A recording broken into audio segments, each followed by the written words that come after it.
Hello বন্ধুরা, কেমন আছো তোমরা? আশা করছি সবাই ভালো আছো, সুস্থ আছো।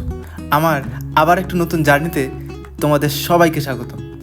শুনেছিলাম জামশেদপুর থেকে কিছুটা দূরে হাইওয়ের ধারে মানে NH-33 ধারে একটা কালী মায়ের মন্দির রয়েছে। ওই মন্দিরটি নাকি অনেক বিখ্যাত এবং জাগ্রত একটি মন্দির।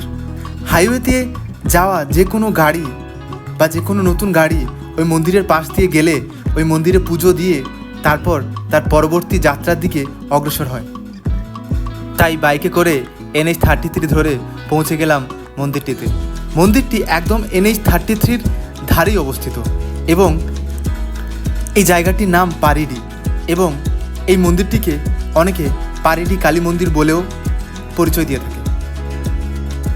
তারপর মন্দিরে পৌঁছানোর পর মন্দিরটি দর্শন করে, কালী মাতার দর্শন করে মন্দিরের সামনে কিছুক্ষণ সময়